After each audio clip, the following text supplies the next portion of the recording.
Hello बच्चों, let's start the question. Atomic reactor is based on.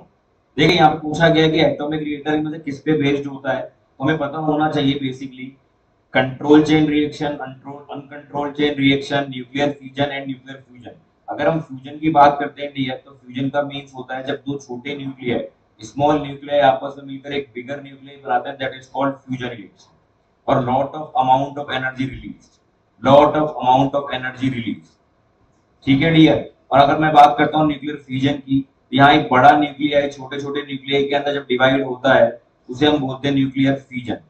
ठीक है, तो ये हमारा न्यूक्लियर फ्यूजन होगा। अब जब अगर इस पर्टिकुलर रेडियो एक्टिव मटेरियल के ऊपर जब किसी पार्टिकल का बॉम्बार्डमेंट करवाया जाता है तो कंटिन्यूसली न्यूट्रॉन बाहर निकलते हैं और साथ में सब पार्टिकल्स बाहर निकलते हैं। अगर ये चेन रिएक्शन कंटिन्यूसली चलता रहेगा तो that is called uncontrolled reaction.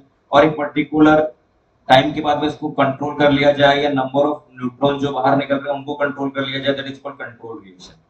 क्योंकि इसमें बहुत ज्यादा अमाउंट ऑफ एनर्जी रिलीज होता है, तो इसे कंट्रोल करना बहुत जरूरी है। और ये जब कंट्रोल किया जाता है तो किसके थ्रू किया जाता है बेटा? एटॉमिक रिएक्टर के थ्रू किया जाता है। ओके, तो इसका जो आंसर होगा बेटा, कंट्रोल चेन रिएक्शन पर आपका एटॉमिक रिएक्टर बेस्ड होता है। अगर अनकंट्रोल होगा तो आपका बॉयलर या जो भी आपका प्लांट है वो इतना ज्यादा अमाउंट ऑफ एनर्जी रिलीज कर देगा जिसकी वजह से हजार डेवलप हो जाएगी।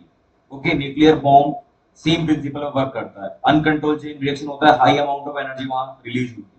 Okay, so atomic reactor is basically based on control chain reaction. Okay, so I think we'll get the answer. Thank you.